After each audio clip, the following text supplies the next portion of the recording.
সংসদের বিরতির সময় জোহরের নামাজের জন্য যখন আজান হয়ে গেছে, সংসদ সদস্যরা সবাই নামাজের বিরতি ছুটি দিয়ে দিয়েছে।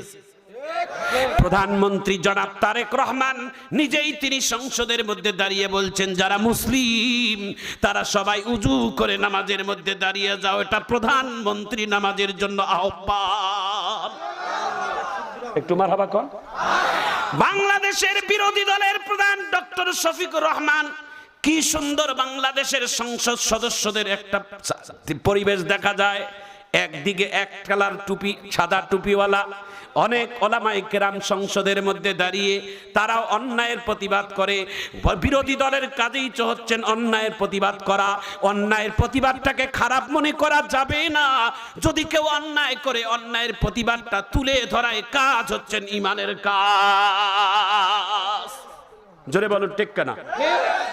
জনাব তারেক রহমান সংসদের মধ্যে জোহরের আজান শুরু হয়ে গেছে, নামাজের দুইজন দাঁড়িয়ে গেছে সংসদের বারান্দায়, দুইজন নামাজের মধ্যে দাঁড়িয়ে গেছে।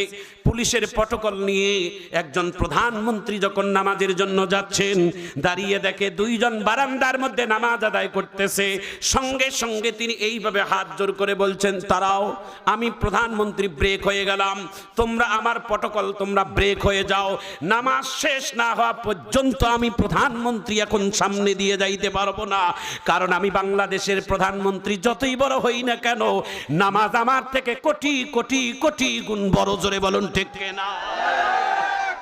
জোরে বলুন ঠিক কিনা? আমার ভাইজান, আমার বন্ধুগণ, কেউ যদি নামাজ পড়ে, ওই নামাজ যদি 2 ঘন্টা আদায় করে, আপনি তার নামাজের সামনে দিয়ে যাইতে পারেন না। আপনি মুসলমান, আপনি অপেক্ষা করেন। আপনি অপেক্ষা করলে লাভ হবে বলে কি? বলে আপনি একজন নামাজি ব্যক্তিকে সামনে না যাওয়ার জন্য অপেক্ষা করেন। ওই ব্যক্তি নামাজ পড়লে যেই সওয়াব হবে, আপনি নামাজকে শ্রদ্ধা সম্মান করে দাঁড়িয়ে থাকার কারণে আপনি সেইভাবে দাঁড়িয়ে থাকলেন। নামাজ পড়লে যেই সওয়াব হবে, দাঁড়িয়ে থাকলেও নামাজ পড়ার সওয়াব আল্লাহ মোল্লামায় দিবে। কিন্তু আপনি নামাজের সামনে দাঁড়িয়ে যাওয়া, এটা চরম বেয়াদবি। কথা বলেন ঠিক কিনা? আমার ভাইজান, আমার বন্ধুগণ, বাংলাদেশের প্রধানমন্ত্রীর এই ভিডিওটা নেট জুড়ে ভাইরাল। মারহাবা বলেন। তিনি একজন নামাজরত অবস্থায় মুসল্লিকে দেখে তার টহল, তার গাড়িবহর এবং তার প্রটোকল সব ব্রেক করে দিয়ে তিনি দাঁড়িয়ে গেছে যে নামাজটা শেষ হোক। এইভাবে হাত তুলে দাঁড়িয়ে আছে। কিছুক্ষণ দাঁড়িয়ে থাকলো, দাঁড়িয়ে থেকে নামাজের সালাম ফিরালো, দৌড় দিয়ে প্রধানমন্ত্রী যাইয়া ওই নামাজি ব্যক্তির সাথে মুসাফা করলো। একটু জোরে আল্লাহু আকবার বলেন। যিনি নামাজ পড়লো তিনি একজন সাধারণ। যখন নামাজ পড়ার পর প্রধানমন্ত্রী তার সাথে মুসাফা করার জন্য আসছেন, তিনি হাত বাড়িয়ে দিতে ভয় পাচ্ছেন যে প্রধানমন্ত্রী আমার সাথে মুসাফা করতে চায়, আমি করব না। তিনি জোর করে তাকে মুসাফা করে তার কাছ থেকে দোয়া নিলেন। আমার ভাইজান, আমার বন্ধুগণ, কথাটা এই জন্য বলছি, মান তাওয়াদা লিল্লাহ রাফাহুল্লাহ।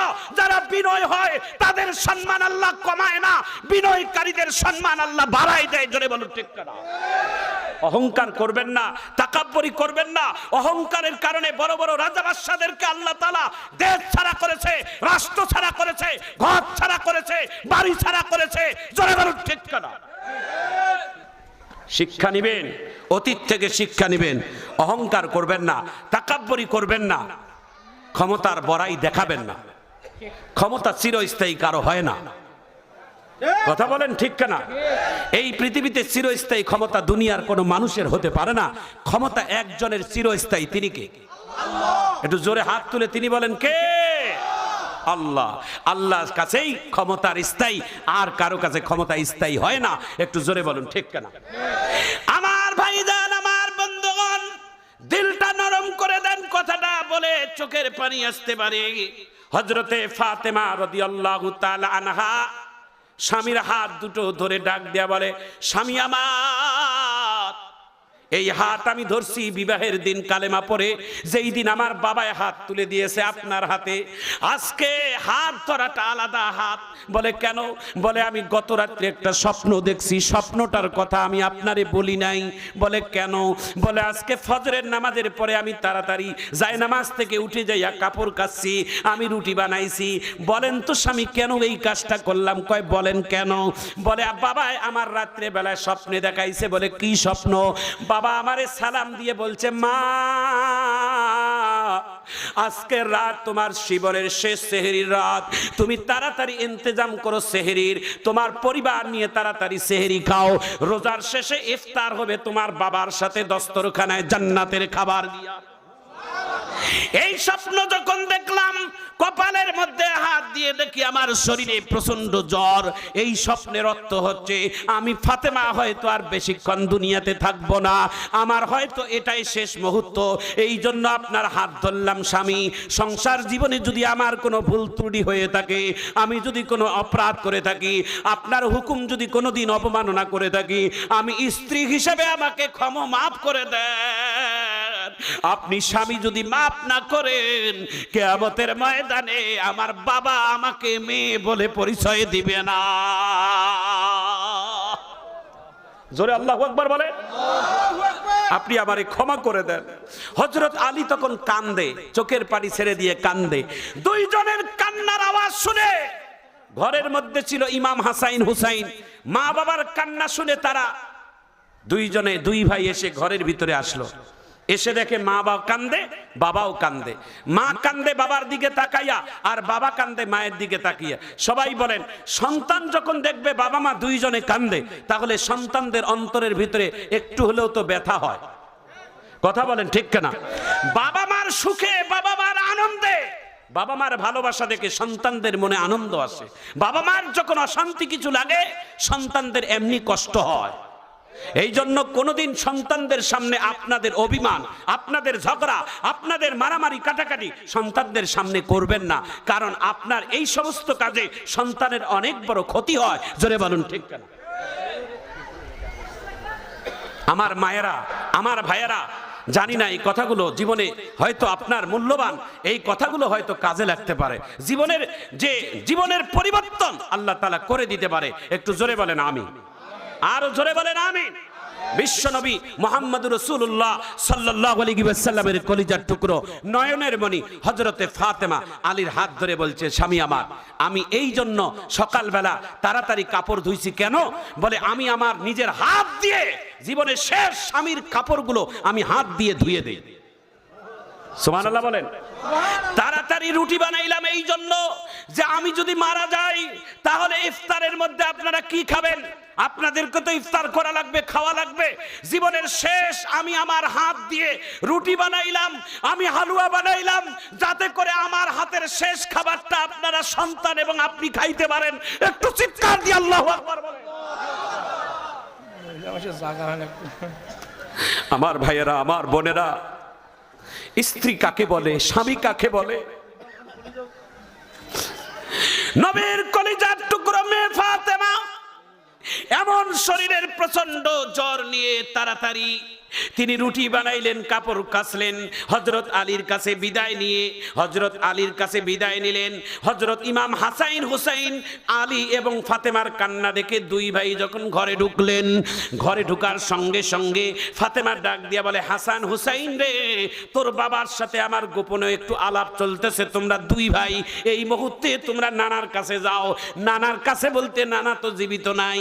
যখন ইমাম হাসাইন হুসাইনের মন খারাপ হয়, ফাতেমা তখন নানার কাছে যাইতে বলে, মানে নানার রওজার কাছে যায় দাঁড়াইতে বলে। তখন হয়তো ইমাম হাসাইন হুসাইন আল্লাহর নবী জীবিত থাকা অবস্থায় তো নামাজরত অবস্থায় পিঠের মধ্যে চড়ে চড়ে বসে থাকতেন। আল্লাহর নবীর নাতি ইমাম হাসাইন হুসাইনের যখন মন খারাপ হয়, তখন আল্লাহর নবীর মেয়ে ফাতেমা নানার কবর অর্থাৎ নবীজির কবরের উপর যায় দুই ভাইকে বসাই দেয়। আল্লাহর নবীর দুই নাতি যখন কবরের মধ্যে বসে থাকে, দুই নাতির সাথে আল্লাহর নবীর সাথে কথা হয়। একটু চিৎকার দিয়ে জোরে বলা যায় না আল্লাহু আকবার? আমার ভাইদান, আমার বন্ধুগণ, ইমাম হাসাইন হুসাইন যখন মা বাবার কাছে আসছে, মা বাবার কান্না দেখে প্রশ্ন করেছে, মা তুমি কেন কান্দো আর বাবাই কেন কান্দে? মা তখন বলছে, তোমরা কিছুক্ষণের জন্য নানার কাছে যাও। নানার কাছে যায় বসতে দেরি, নানা বলতে দেরি নাই, এরে ইমাম হাসাইন হুসাইন আমার কাছে থাকার দরকার নাই, দৌড় দিয়ে তোর মায়ের ঘরে যা, তোর মাকে শেষ দেখা দেখে নে, হয়তো আর কোনোদিন দুনিয়াতে তোর মাকে দেখতে পারবি না, কারণ আজকের দিনটাই হচ্ছে তোর মায়ের জীবনের শেষ দিন, তাড়াতাড়ি যা, জীবনের শেষ দেখাটা তোর মাকে দেখে নে। ইমাম হাসাইন হুসাইনের চোখের পানি ছেড়ে দিয়ে ঘরের দরজায় এসে ডেকে, মা তুমি কেন কান্দো আর বাবাই কেন কান্দে? তোমরা দুইজন আমাদের দুই ভাইকে না বলতে পারো, গোপন রাখতে পারো, ওই নানার কবরের মধ্যেই যাওয়া মাত্র নানাই আমাদেরকে বলে দিয়েছে আসল তথ্য। একটু আল্লাহু আকবার বলেন। আমার ভাইজান, আমার বন্ধুগণ, এমন কথা বলতে বলতে ফাতেমার প্রচন্ড জ্বর শুরু হয়ে গেল, শরীরের মধ্যে কাঁপুনি শুরু হয়ে গেল। আমার ভাইজান, আমার বন্ধুগণ,